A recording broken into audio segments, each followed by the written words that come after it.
देखिए बच्चे, ये जो है पूरे पिच के बारे में मैं इस वीडियो सेशन में एक्सप्लेन करूँगा, जो कॉम्पिटिटिव पॉइंट ऑफ व्यू से बहुत इम्पोर्टेंट है। आपके सिलेबस के बाहर तो है, लेकिन ये कॉम्पिटिटिव पॉइंट ऑफ व्यू से बहुत इम्पोर्टेंट है। हर प्रकार के एग्ज़ाम में पूछा जाता है। तो दोस्तों चलिए स्टार्ट करते हैं। आज सारे पिचेस को मैं बहुत अच्छे तरीके से एक्सप्लेन कर दूंगा।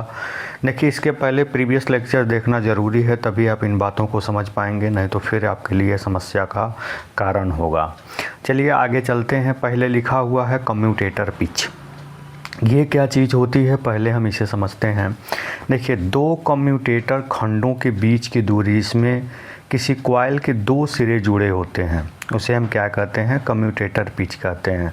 तो आप यहाँ पे देख सकते हैं किसी कॉइल के जो दो सिरे कनेक्ट होते हैं उनके बीच की जो दूरी होती है, आप यहाँ से समझ सकते हैं। ये देखिए, ये यहाँ पे आप देख सकते हैं कि ये पहला कॉइल का पहला सिरा है और इसका दूसरा सिरा यहाँ पे कनेक्ट है। तो जो ये डिस्टेंस है उसी को क्या कहते हैं, कम्यूटेटर पिच कहते हैं।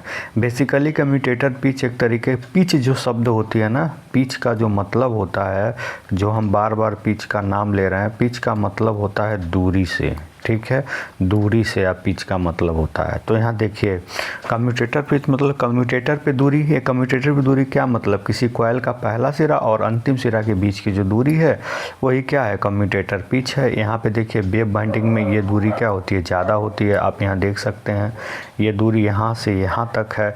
हमने बताया था आपके लैप बाइंडिंग में यही तो विशेषता है लैप और वेव में। लैप में क्या है कि ये जो कॉइल का पहला सिरा और दूसरे सिरा बगल के ही सेगमेंट से जुड़ा होता है, लेकिन इसमें लगभग एक पोल पिच का डिस्टेंस होता है वेव बाइंडिंग में। यही बेसिकली इन दोनों में क्या है, डिफरेंस है। यह कम्यूटेटर पिच हो गया दोस्तों। अब आगे चलते हैं, अगला देखते हैं क्या है, औसत पिच, एवरेज पिच क्या होता है। एवरेज पिच जो होता है वो होता है फ्रंट पिच और बैक पिच का मीन। तो पहले समझिए फ्रंट पिच क्या है, बैक पिच क्या है। देखिए, किसी कॉइल के दूसरे कंडक्टर के पहले कॉइल, ध्यान देना है, मतलब क्या है, किसी कॉइल पहले कॉइल के अंतिम कंडक्टर और दूसरे कॉइल के पहले कंडक्टर की जो बीच की दूरी होती है उसी को हम कहते हैं फ्रंट पिच। से क्लियर है। एक कॉइल के दूसरे कंडक्टर और अगले कॉइल के पहले कंडक्टर के बीच की दूरी क्या कहलाती है, आपकी फ्रंट पिच कहलाती है। ये आप डिफिनीशन समझ सकते हैं, इंग्लिश में भी देख लीजिए। It is distance between the ones coil second conductor, पहले कॉइल का second conductor and the next coil, अगले कॉइल का फर्स्ट कंडक्टर के बीच की दूरी होती है। इस चीज़ को हमें अगर समझना है तो हम इसको यहाँ से समझ सकते हैं। यहाँ पे देखिए, ये देखिए, ये आपके सामने जो डायग्राम बना हुआ है, इसमें देखिए फ्रंट पिच को दिखाया गया है।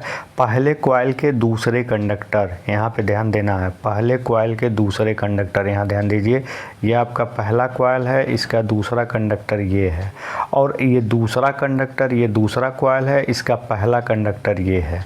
ठीक है, ये आपका क्या है, ध्यान देना, ये दूसरा कॉइल है। यहाँ पे आप जो देख रहे हैं ये आपका क्या है, दूसरा कॉइल है। दूसरे कॉइल का ये है पहला कंडक्टर। ठीक है, और ये आपका जो है ये पहला कॉइल है और इसका है ये लास्ट कंडक्टर। ठीक है, ये अंतिम कंडक्टर है। तो ध्यान देना है, इसके और इसके जो बीच की दूरी है, ध्यान देना है, इसके और इसके जो बीच की दूरी है, यही क्या है, फ्रंट पिच है। सामने से यही दिखता है, पहला कॉइल का लास्ट कंडक्टर और दूसरे कॉइल का पहला कंडक्टर के बीच की दूरी क्या कहलाती है, फ्रंट पिच कहलाती है। बिल्कुल क्लियर है और सामने से आप देख सकते हैं। अब इसके बाद देखिए बैक पिच क्या होता है। बैक पिच आप बहुत अच्छे से डिफाइन कर सकते हैं। किसी भी कॉइल के पहले और अंतिम कंडक्टर की जो बीच की दूरी होती है, ध्यान दीजिए, किसी भी कॉइल के पहले और अंतिम कंडक्टर की जो बीच की दूरी होती है, ये आपका कॉइल है, इस कॉइल का पहला और अंतिम कंडक्टर की जो बीच की दूरी होती है, इसी को क्या कहते हैं, बैक पिच कहते हैं। पीछे ये होता है। अब फ्रंट पिच क्या होता है, सामने होता है। अब इन दोनों का जो रिजल्टेंट मिलता है उसी को हम कहते हैं रिजल्टेंट पिच, वाई आर। तो लैप वाइंडिंग में आप देख सकते हैं वाई भी ज़्यादा है, वाई अब छोटा है, और इन दोनों को जब घटाएंगे दिखाएंगे तभी हमको रिजल्टेंट पिच मिलता है। ठीक है, अब यहाँ पे आप रिजल्टेंट पिच देखेंगे वेव पिच में, तो आपका फ्रंट पिच या आपका बैक पिच या प्लस फ्रंट पिच दोनों का क्या होता है, समेशन होता है। आप वेव बाइंडिंग में आसानी से देख सकते हैं। देखिए बैक पिच में साफ साफ यहाँ पे क्लियर है किसी भी कॉइल का पहला और लास्ट एरिया के बीच की दूरी। फ्रंट पिच में आप देख सकते हैं पहले कॉइल का दूसरा कंडक्टर, यहाँ पे देखिए मान लीजिए पहला कॉइल इसे हम ले रहे हैं, तो पहले कॉइल का दूसरा कंडक्टर और दूसरे कॉइल का पहला कंडक्टर, ठीक, इनके बीच की दूरी क्या हो गई, फ्रंट पिच। रिजल्टेंट पिच इन दोनों का क्या सीधे सीधे एक दूसरे के बाद दिख रहे हैं तो समेशन हो जाएगा, ये हो गया रिजल्टेंट पिच। ठीक है, ये आपका वेव बाइंडिंग में हो गया।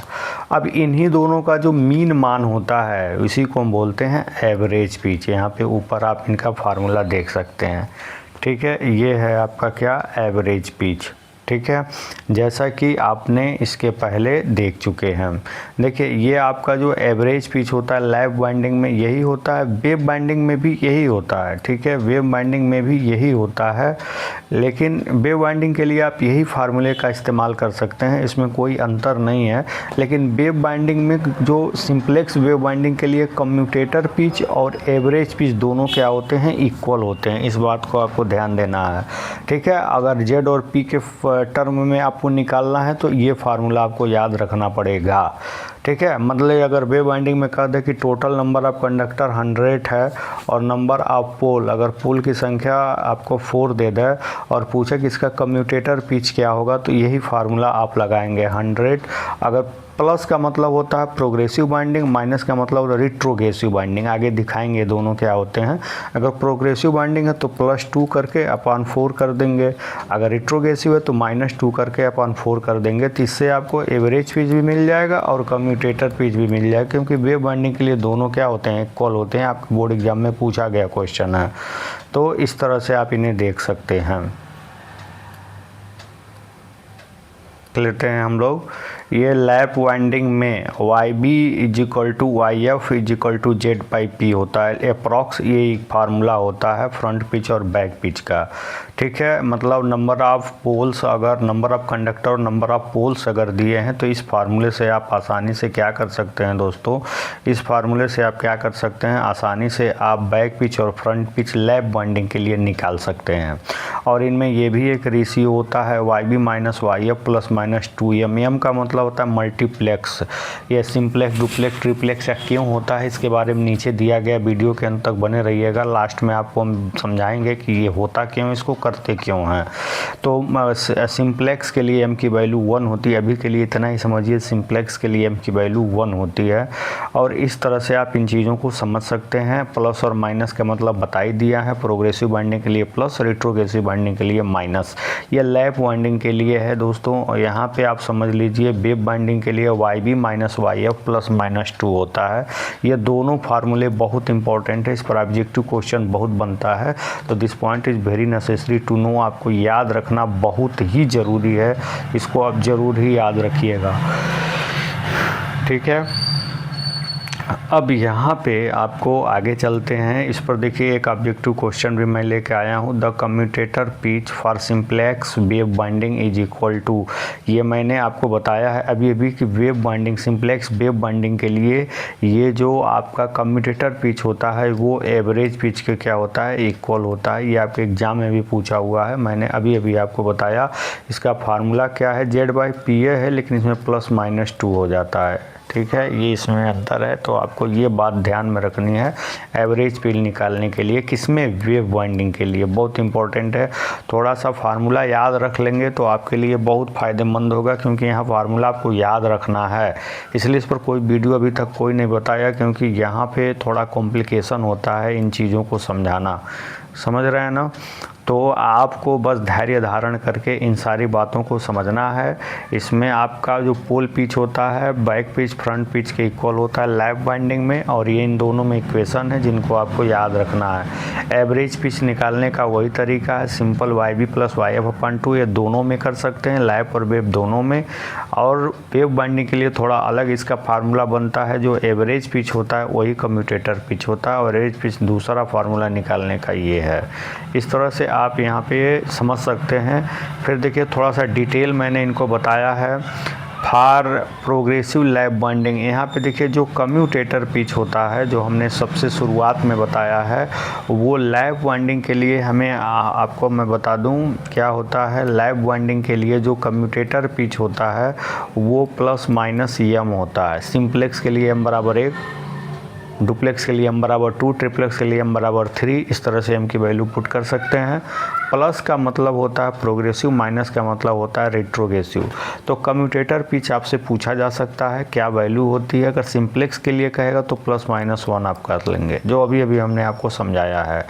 अब यहाँ आप ये एक बात समझिए, इनमें आपसी रिलेशन क्या है। अगर हम प्रोग्रेसिव लैप वाइंडिंग की बात करें तो हमने बताया जो बैक पिच फ्रंट पिच होता है दोनों Z/P होता है, तो हमने Z/P, Z/P 2 Z/P दोनों के लिए हो गया। इसमें आप क्या कर सकते हैं, YB - YF = 2m, अभी अभी आपने पढ़ा। तो रेट्रोग्रेसिव वाइंडिंग के लिए AM बराबर, सिंप्लेक्स के लिए m बराबर 1 होता है, तो YB - YF = 2 ऐसे भी कर सकते हैं और ऐसे भी कर सकते हैं। चूँकि लैप वाइंडिंग है, सिंप्लेक्स है, तो YC + 1 है और YB - YF 2YC, और वहाँ पे हमने YC की जगह पे 1 पुट कर दिया। अगर आपको ऐसा नहीं करना है तो आप ऐसा कर लीजिए, कैसा कर लीजिए जो अभी भी हमने बताया आपको, अभी अभी हमने बताया क्या, YB - YF = 2m, मैंने अभी अभी आपको समझाया। अब यहाँ से m की वैल्यू 1 हो जाएगी, किसके लिए, सिंप्लेक्स के लिए, तो यहाँ पे 1 कर लीजिए, तो YB - YF = क्या हो गया, 2 हो गया। तो अब इन दोनों इक्वेशन को इसको जब आप सॉल्व करेंगे तो आपको ये एक नया इक्वेशन मिलेगा फ्रंट पिच के लिए, बैक पिच के लिए। ये बहुत इंपॉर्टेंट है, इसको ज़रूर याद रखिएगा। ऑब्जेक्टिव पॉइंट्स इस दोनों क्वेश्चन पे ज़रूर बनेगा। देखिए कंपटीशन में चीज़ें थोड़ी कठिन पूछी जा रही हैं, इसलिए थोड़ा कठिनाई से आपको पढ़ाना पड़ेगा। बहुत आसानी से हर बातें समझ में नहीं आती हैं, ठीक है। इस तरह से इसको सॉल्व करके बैक पिच और फ्रंट पिच आप क्या कर लेंगे, याद कर लेंगे। चलिए अब आगे चलते हैं रेट्रोग्रेसिव बाइंडिंग के लिए। रेट्रोग्रेसिव बाइंडिंग में जस्ट अभी हमने जो एक्सप्लेन किया वही YB + YF लगभग ये Z/PA होता है। अगर लैप बाइंडिंग की बात कर रहे हैं तो 2 Z/P हो गया। लेकिन देखिए ध्यान देना है, यहाँ पे जो निचला वाला इक्वेशन है उसमें अगर हम रेट्रोग्रेसिव की बात करेंगे तो YB - YF, यहाँ देखिए YB - Y +-1 होता तो यहाँ -1 हो गया। तो डायरेक्ट आप इसको ऐसे लिख सकते हैं, यहाँ पे जो भी है क्या m की वैल्यू 1 होती है तो प्लस माइनस है तो -2 × 1 यानी कि क्या हो गया। अरे भैया अभी अभी जो मैंने आपको फार्मूला बताया उसी फार्मूले पे तो है, ये क्या है, YB - YF = ±2m। तो यहाँ m की वैल्यू 1 पुट करेंगे और माइनस लेंगे क्योंकि हम रेट्रोग्रेसिव बाइंडिंग की बात कर रहे हैं। तो YB - YF = क्या हो गया, 2 × m -2 हो गया। सिंपल सी बात है। तो इस तरह से आपने क्या देखा, अब इन दोनों इक्वेशन को सॉल्व करेंगे तो आपको यही चीज़ दूसरे तरीके से मिलेगी। बैक पिच में माइनस आ जाएगा, फ्रंट पिच में प्लस हो जाएगा। ये आपको ध्यान देना है, ठीक है। ये सारा रीजन मैं आपको अच्छे से आपको समझाऊंगा, मतलब ट्रिक के साथ बताऊंगा ताकि ये सब कुछ आपको याद हो जाए। अभी नीचे जब प्रोग्रेसिव रेट्रोग्रेसिव की बात करेंगे तो वहाँ मैं इन बातों को समझाऊँगा। चलिए आगे चलते हैं। रिजल्टेंट पिच, जिसको मैंने अभी अभी आपके सामने एक्सप्लेन किया। रिजल्टेंट पिच क्या होता है, मैंने अभी अभी आपके सामने ही इसको बताया है। रिजल्टेंट पिच क्या होता है जो हमने फिगर में देख के समझाया है, उसको एक बार और देख लेते हैं। यहाँ पे देखिए हम रिजल्टेंट पिच के बारे में बात कर रहे हैं, तो यहाँ पे देखिए दोनों का जो रिजल्टेंट आता है YB, ये पूरा यहाँ से यहाँ तक है। यहाँ देखिए YB आपको यहाँ से यहाँ तक है, आप थोड़ा ध्यान दीजिए। YB यहाँ से यहाँ तक है, YF यहाँ से यहाँ तक है। तो जब इन दोनों का रिजल्टेंट निकालेंगे तो जाहिर सी बात है YB - YF ही होगा, क्योंकि YB में इतना YF भी इसमें क्या है, इंसल्ट है, इसलिए दोनों को सब्ट्रैक्ट करना ही पड़ेगा। यहाँ YB अलग है, YF अलग है, तो दोनों का रिजल्ट दोनों का समीशन होगा। इसी बात को यहाँ पे समझाया गया है, ठीक है। रिजल्टेंट पिच में इसी बात को यहाँ पे क्या हुआ है समझाया गया है। देखिए रिजल्टेंट पिच में लाइव वाइंडिंग के लिए YB minus YF, wave winding के लिए YB प्लस YF। ये आपका ऑब्जेक्टिव क्वेश्चन के लिए बहुत इंपॉर्टेंट बन जाता है। पूछ देता है कि निम्न में से लाइव वाइंडिंग में रिजल्टेंट पिच का मान होता है। बहुत सारे बच्चे इसमें कंफ्यूज हो जाते हैं, कभी कभी YF माइनस YB कर देता है। ठीक है, तो आपको इन सब बातों को ध्यान देना है दोस्तों। तो इस तरह से आपने ये बात देख लिया, समझ लिया ये क्या होते हैं। ठीक है, ये क्या होते हैं। थोड़ा सा आपको अपने भी मेहनत करना पड़ेगा, तब ये सारी बातें आपको ठीक से समझ में आ सकेंगी। चलिए अब हम बात कर देते हैं short pitch binding, full pitch binding के बारे में। शॉर्ट पिच क्या है, जैसे मान लीजिए कि ये आपकी मशीन है, मैं आपको बना के दिखाता हूँ। जैसे मान लो ये आपकी मशीन है, यहाँ पे आपके मैग्नेटिक पोल लगे हुए हैं, यहाँ पे आपके मैग्नेटिक पोल लगे हैं। मान लीजिए N लगा है, ये S लगा है, और ये आपका आर्मेचर है, यहाँ पे कॉइल कर रहे हैं। मान लीजिए यहाँ पे एक इंडिंग स्लॉट है, एक आउटगोइंग स्लॉट है, यहाँ से कंडक्टर जा रहा है, यहाँ से निकल रहा है। तो मैंने यहाँ पे कोई बाइंडिंग कर दिया, ऐसे मैंने यहाँ पे कोई बाइंडिंग कर दिया। तो अगर ये दोनों पोलों के बीच की दूरी, यानी कि पूरे को अगर ये कॉइल क्या कर रही है, कवर कर रही है, यानी कि जो ये पोल पिच है, पोलों के बीच की दूरी पोल पिच, ये बाइंडिंग पिच दोनों इक्वल है, तो इसको कहेंगे फुल पिच बाइंडिंग। अगर ये जो बाइंडिंग है इसी को कम ज़्यादा कर सकते हैं तो फिक्स है। अगर ये बाइंडिंग पिच को थोड़ा कम कर दिया जाए पोल पिच से, तब ये हो जाएगा शॉर्ट पिच बाइंडिंग। ठीक है, तो शॉर्ट पिच बाइंडिंग क्या है, इसको मैंने आपको दिखा दिया, बता दिया। इसको मैं देखिए यहाँ पे शॉर्ट पिच के लिए 160 डिग्री इलेक्ट्रिकल, पोल पिच के लिए 180 डिग्री इलेक्ट्रिकल। इलेक्ट्रिकल एंगल और मैकेनिकल एंगल क्या होता है, इसको थोड़ा सा मैं बता दे रहा हूँ आपको। एंगल और मैकेनिकल एंगल क्या है, यहाँ पे इसको समझिए। जैसे मान लीजिए कोई मशीन है, रोटेट कर रही है, मान लीजिए उसने एक चक्कर घूम दिया, तो कितना एंगल घूमा, 360 एंगल घूमा।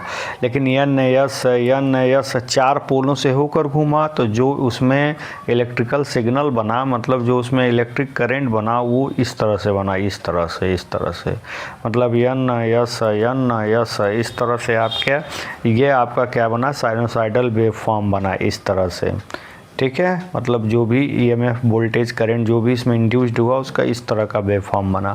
तो इसका वेव फॉर्म, इसका एंगल कितना है, 2 डिग्री है, क्योंकि 360 720 डिग्री। ये घूमा पूरा एक चक्कर, तो कितना एंगल बना, 360 डिग्री। तो इसको बोलेंगे मैकेनिकल एंगल। जो मैकेनिकली जो एंगल जनरेट होती है उसको बोलते हैं मैकेनिकल एंगल, और जो इलेक्ट्रिकली एंगल जनरेट होती है उसको बोलते हैं इलेक्ट्रिकल एंगल। तो इन दोनों में रिलेशन क्या होता है, इन दोनों में रिलेशन होता है थीटा में equal to 2 theta E upon P। बहुत इंपॉर्टेंट चीज़ है, थीटा M इक्वल टू होता है 2 थीटा E अपॉन P। यहाँ पे इस चीज़ को देख सकते हैं अच्छे से। थीटा जो M होता है मैकेनिकल एंगल, होता है 2 थीटा E अपॉन P। मतलब क्या हुआ, 2 थीटा E अपॉन P का मतलब क्या हुआ कि अगर आपको कोई भी एक एंगल मालूम है तो दूसरा आप निकाल सकते हैं। मान लीजिए आपको मैकेनिकल एंगल मालूम है 360 डिग्री, तो आपको यहाँ से इलेक्ट्रिकल एंगल आप बहुत आसानी से निकाल सकते हैं। P की जगह पे 4 की वैल्यू पुट कर दीजिए, यहाँ इसको काट दीजिए, 2 1 कम 2 8 16 180, और 4 का इसमें मल्टीप्लाई कर दीजिए। इस तरह से आप इसको इलेक्ट्रिकल एंगल क्या कर सकते हैं, निकाल सकते हैं। ठीक है, 720 अभी आपने देखा। तो ये फार्मूला होता है इलेक्ट्रिकल और मैकेनिकल एंगल में, तो इसको भी मैंने आपको बता दिया। देखिए शॉर्ट पिचिंग हम क्यों करते हैं, शॉर्ट पिचिंग के हमारे पास बहुत फ़ायदे होते हैं, इसलिए हम लोग शॉर्ट पिचिंग करते हैं। शॉर्ट पिचिंग से सबसे पहले आपको कॉइल तार की संख्या कम हो जाती है, कॉपर लॉस भी कम हो जाता है, लॉस कम होगा तो एफिशिएंसी इंप्रूव हो जाती है, वेव फॉर्म बेटर हो जाता है, मतलब साइनोसाइडल हो जाता है, स्पार्किंग कम हो जाती है, मैग्नेटिक फील्ड का ठीक प्रकार से डिस्ट्रीब्यूशन हो जाता है, बाइंडिंग ईजीली वे में हो जाती है। तो बहुत सारे हमको एडवांटेज मिलते हैं शॉर्ट पिचिंग के, इसलिए जनरली AC मशीनों और DC मशीनों में शॉर्ट पिच बाइंडिंग का ही हम क्या करते हैं, उपयोग करते हैं। चलिए अब हम आगे देख लेते हैं क्या, प्रोग्रेसिव बाइंडिंग और रेट्रोग्रेसिव बाइंडिंग, जो मैंने अभी भी बताया कि मैं आगे चल के आपको मैं बताऊंगा, उसी चीज़ को यहाँ पे देखिए। इनको समझने के लिए थोड़ा फिगर का इस्तेमाल करना पड़ेगा। देखिए यहाँ पे ये इसका फिगर है, इसमें आप क्या समझ रहे हैं कि जो आपका प्रोग्रेसिव बाइंडिंग होती है, प्रोग्रेस करती है मतलब आगे की ओर बढ़ती है। आगे की बढ़ने मतलब इधर आपका लेफ्ट, इधर राइट, लेफ्ट टू राइट क्या करती है, मूव करती है। कौन? Progressive binding. और रेट्रोग्रेसिव बाइंडिंग किधर मूव करती है? राइट टू लेफ्ट मूव करती है। ये आपको ध्यान देना है। पहले आपका प्रोग्रेसिव बाइंडिंग में कम्यूटेटर से ये वाला कॉइल क्या होता है, लिंक करता है, अगला कॉइल लिंक होता है, इसमें पिछला कॉइल लिंक करता है। ठीक है, यही आपका प्रोग्रेसिव रेट्रोग्रेसिव बाइंडिंग में क्या है, अंतर है। और फिगर से आप एक बात और देख सकते हैं कि इसमें जो बैक पिच है ना बेटा, वो जो बैक पिच है वो फ्रंट पिच से ज़्यादा बड़ा होता है। बैक पिच क्या होता है, लैप बाइंडिंग के ही टाइप्स हैं ये, लेकिन जो आगे की ओर जा रहा है प्रोग्रेसिव, जो पीछे की ओर बढ़ रहा है रेट्रोग्रेसिव।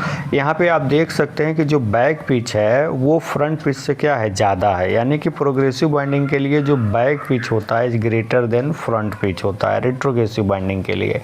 और ये प्रोग्रेसिव बाइंडिंग के लिए, सॉरी, रेट्रोग्रेसिव बाइंडिंग के लिए क्या होता है, जस्ट उल्टा, जो फ्रंट पिच होता है वो बैक पिच से क्या होता है, ज़्यादा होता है।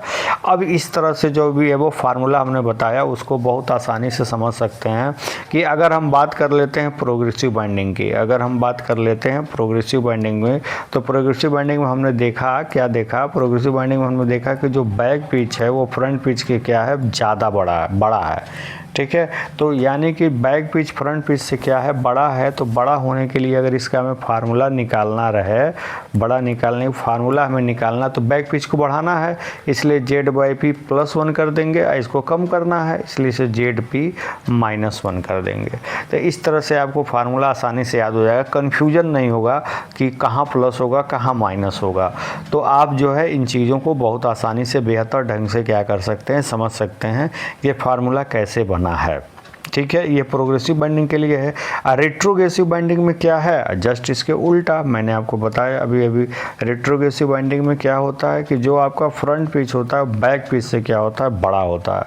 तो फ्रंट पिच जब बैक पिच से बड़ा होगा तो उस केस में क्या होगा, यहाँ पे आप ध्यान दीजिए कि जब फ्रंट पिच बैक पिच से बड़ा होगा तो उस केस में क्या होगा, देखिए तब आपको, अगर आपको फ्रंट पिच की वैल्यू निकालनी है तो इसको हमें क्या करना है, बड़ा करना है, तो Z/P +1 कर देंगे।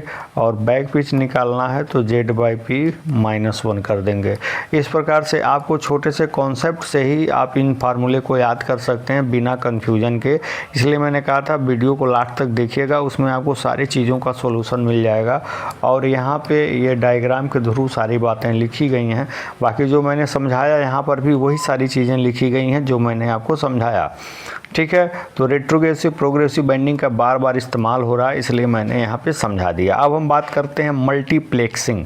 पहली बात हम ये समझते हैं कि मल्टीप्लेक्सिंग करते क्यों हैं, मल्टीप्लेक्सिंग करने के पीछे हमारा उद्देश्य क्या है, हमारा नज़रिया क्या है, इस बात को हम लोग समझ लेते हैं।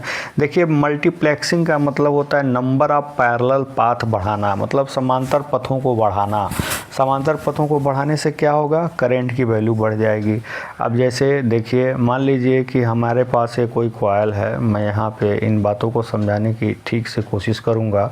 यहाँ पे मान लीजिए कि हमारे पास कोई कॉइल है, इस तरह की है, कैसे है ये, इस तरह का यहाँ पे हमने कार्बन ब्रश लगा दिया है और इस तरह के हमारे पास एक कॉइल है, ऐसे ये कॉइल है। ठीक है दोस्तों, इस तरह के मान लीजिए ये हमारे पास क्या है, कॉइल है। 4 कॉइल हमने इसमें बना दिया, इसको जोड़ दिया। इसमें कितने समांतर पाथ हैं, केवल 2 समांतर पाथ से ही करंट जा रहा है या आ रहा है। तो मल्टीप्लेक्सिंग में क्या होता है, ये जो कॉइल्स हैं इनको कई समांतर पाथ में भी कर सकते हैं। ये जैसे मान लीजिए ऐसे हो गया, ऐसे हो गया, ऐसे होगा, तो केवल इसमें 2 कॉइल ही कनेक्ट करके एक समांतर पाथ हम क्या कर लिए, क्रिएट कर लिए। फिर ऐसे ही अगला भी, ऐसे ही अगला भी 2 समांतर पाथ हमने क्रिएट कर दिया। फिर ऐसे ही अगला, ऐसे हमने क्या किया, मल्टीपल जो समांतर पाथ बनाते हैं। तो इससे क्या होती है, इसी को हम बोलते हैं मल्टीप्लेक्सिंग। इससे क्या होता है, हर कॉइल से हमको करंट मिलता है एक जगह पे, हर कॉइल से करंट एक जगह पे मिलता है, जिससे करंट कैपेसिटी क्या होती है, इंक्रीज होती है। करंट कैपेसिटी क्या होती है, इससे इंक्रीज होती है। लेकिन एक नुकसान भी है कि भाई जितने हम पैरेलल पाथ बनाएंगे उतने हमें ब्रश लगाना पड़ेगा, ठीक है। और करंट की वैल्यू बढ़ती है, इसमें ध्यान दीजिएगा इस बात को, जब करंट की वैल्यू जब इसमें बढ़ती है तो अगर करंट की वैल्यू मान लीजिए बढ़ रही है, ठीक है, मान लीजिए करंट की वैल्यू इसमें बढ़ रही है तो वोल्टेज की वैल्यू कम होती है। क्यों? क्योंकि एक कांस्टेंट करंट पावर डिवाइस है, तो पावर को कांस्टेंट करने के लिए एक वैल्यू बढ़ेगी तो दूसरी कम हो जाएगी। जैसे इस बात को मैं समझा दूं, जैसे मान लीजिए यहाँ पे आपका P है, P बराबर VI है, मान लीजिए 100 वाट है, आपने वोल्टेज मान लीजिए 25 वोल्ट रखा था तो करंट 4 एम्पियर होगा, तभी नया 100 वाट आएगा। अगर मान लीजिए कि आपने करंट को क्या कर दिया, 10 एम्पियर कर दिया, तो वोल्टेज को 25 से कम करके 10 करना पड़ेगा, तभी इक्वल आएगा। इस तरह से कांस्टेंट पावर डिवाइस में अगर वोल्टेज बढ़ा रहे हैं तो करंट कम हो जाएगी, करंट बढ़ा रहे हैं तो वोल्टेज कम हो जाएगी।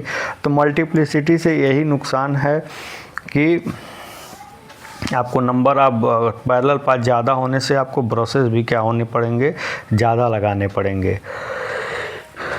बाकी हमारी करंट कैपेसिटी बढ़ जाती है लेकिन वोल्टेज क्या हो जाता है, कम हो जाता है। यही सारी बातें यहाँ पे लिखी गई हैं, आप इन सारी बातों को ठीक से पढ़ के ज़रूर समझ लीजिएगा, क्योंकि मल्टीप्लिसिटी बहुत इम्पॉर्टेंट है। इस पर जो है क्वेश्चन ज़्यादातर बनता भी है, पूछा भी जाता है। तो दोस्तों इस तरह से मैंने सारी चीज़ों को लगभग जितना आपके लिए ज़रूरी है पिच के बारे में मैंने सारी बातें एक्सप्लेन कर दिया है। और ना केवल मैंने एक्सप्लेन किया है बल्कि इन चीज़ों को समझाने की अच्छे से कोशिश किया है। तो देखिए मैं इन सब बातों को समराइज, जो फार्मूला है उसको मैं अच्छे से एक बार और रिपीट करा दे रहा हूँ, क्योंकि देखिए फार्मूला याद रखना बहुत ज़रूरी है। फार्मूला याद रहेगा तो आप कोई भी सवाल लगा सकेंगे। तो अब हम जैसे कम्यूटेटर पिच की ही अगर हम बात करें तो कम्यूटेटर पिच YC की वैल्यू क्या होगी, लैप वाइंडिंग में क्या होगी, वेव वाइंडिंग में। अगर इस बात को हमें समझना है तो हम कैसे समझेंगे। अगर मान लीजिए कि हमें कम्यूटेटर पिच की बात करनी है तो लैप बाइंडिंग में क्या होगी, वेव बाइंडिंग में क्या होगी। कम्यूटेटर बाय पिच की अगर बात करें, YC की बात करें तो लैप बाइंडिंग में प्लस माइनस एव होगी, और वेव बाइंडिंग में क्या होगी कम्यूटेटर पिच, मैंने बताया Z प्लस माइनस 2/P होती है कम्यूटेटर पिच। ये एवरेज पिच की क्या होती है, बराबर होती है। YB प्लस YF/2 की क्या होती है, ये इक्वल होती है। ये इसमें commutator pitch plus minus M होता है। M का मतलब होता है मल्टीप्लेक्स, सिंगल है तो 1, डबल है तो 2, ट्रिपल है तो 3। अगर प्रोग्रेस कर रहे हैं बाइंडिंग, आगे की तरफ जा रहे हैं तो प्लस, अगर माइनस की ओर जा रही है, नेगेटिव जा रही है तो आपका माइनस, मतलब रेट्रोग्रेसिव बाइंडिंग है तो माइनस लगा देते हैं। ये इंपॉर्टेंट फार्मूला रहा कम्यूटेटर पिच के लिए, वेव और लैप बाइंडिंग के लिए। एवरेज पिच के लिए मैं आपको बताऊं, एवरेज पिच में आप दोनों एक ही फार्मूला यूज कर सकते हैं, YB प्लस YF/2, और उसमें भी आप यही फार्मूला यूज कर सकते हैं, YB प्लस आपका YF/2। ठीक है, इस तरह से बैक पिच दोनों, मतलब दोनों के लिए, लैप और वेव बाइंडिंग के लिए एवरेज पिच आप क्या कर सकते हैं, इस फार्मूले से निकाल सकते हैं। ठीक है, तो ये आपके लिए क्लियर हो गया। अब देखिए कम्यूटेटर पिच मैंने बता दिया, एवरेज पिच भी दोनों के लिए बता दिया, लेकिन ध्यान देना है कि अगर हम वेव बाइंडिंग की बात करें, ध्यान देना है किसकी बाइंडिंग की बात करें, वेव बाइंडिंग की बात करें, जो कम्यूटेटर पिच होता है एवरेज पिच के बराबर होता है। इसका एक नया फार्मूला ये होता है, Z प्लस माइनस 2/P। इस तरह से आप कम्यूटेटर पिच भी क्या कर सकते हैं, का फार्मूला आप निकाल सकते हैं, जो एवरेज पिच के क्या होता है, इक्वल होता है। ठीक है, ये सारे इम्पोर्टेंट पॉइंट मैंने बताया। फिर इसमें कुछ और भी चीज़ें, जैसे हमने बताया कि जैसे प्रोग्रेसिव बाइंडिंग में हमने क्या बताया कि जो इसमें बैक पिच है वो फ्रंट पिच के क्या होता है, ग्रेटर देन होता है। किसमें हमने बताया, ये प्रोग्रेसिव बाइंडिंग में बताया। तो बैक पिच को भैया हमें बड़ा करना है ना, तो Z/P के साथ +1 कर दीजिए, इसमें जस्ट उल्टा कर दीजिए, Z/P प्लस -1 कर दीजिए।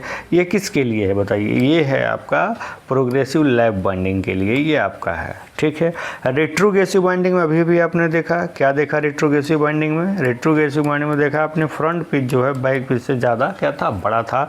तो फ्रंट पिच को हमें बड़ा करना है, तो इसलिए Z/P में इसको +1 कर देंगे, और बैक पिच में YB Z/P में इसको -1 कर देंगे।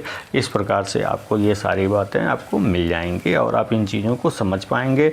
यहाँ पे जो मैंने बताया मल्टीप्लेक्सिटी, ये क्या है, मल्टीप्लेक्सिटी क्या है, क्यों पढ़ते हैं, ठीक है, ये इनके बारे में सारी चीज़ें लिख दिया गया है। सिंप्लेक्स क्या होता है, एक बंद बाइंडिंग बनाने के लिए कॉइल का एक सेट, जो कॉइल का एक सेट था अभी बना के मैंने जो समझाया, जब इसको मल्टीपल सेट बनाएंगे तो वही क्या कहलाएगा, आपका मल्टीप्लेक्स बाइंडिंग कहलाएगा। ठीक है, तो इसमें जो समांतर पाथ होते हैं, एक बात मैं आपको बता दूं, जो इसमें समांतर पाथ होते हैं दोस्तों, लैप वाइंडिंग के लिए जो समांतर पाथ होते हैं, पैरेलल पाथ जिसको हम कहते हैं, वो होता है आपका MP। क्या होता है वो? MP। लेकिन वेव वाइंडिंग के लिए क्या होता है, ध्यान दीजिएगा, वो होता है 2M। पैरेलल पाथ जो होता है वो क्या होता है, 2M होता है। ठीक है, M का मतलब वही मल्टीप्लेक्स। ठीक है, तो नंबर ऑफ पैरेलल पाथ इस प्रकार से आप इनको निकालेंगे। ठीक है, सिंप्लेक्स और डुप्लेक्स बाइंडिंग के लिए। तो ये लगभग जितना इम्पोर्टेंट पॉइंट्स था मैंने सब इस वीडियो लेक्चर में डिस्कवर कर दिया, मतलब एक्सप्लेन कर दिया। अब आपका काम है इसको अपने दोस्तों को शेयर करिए, सब्सक्राइब करिए। धन्यवाद।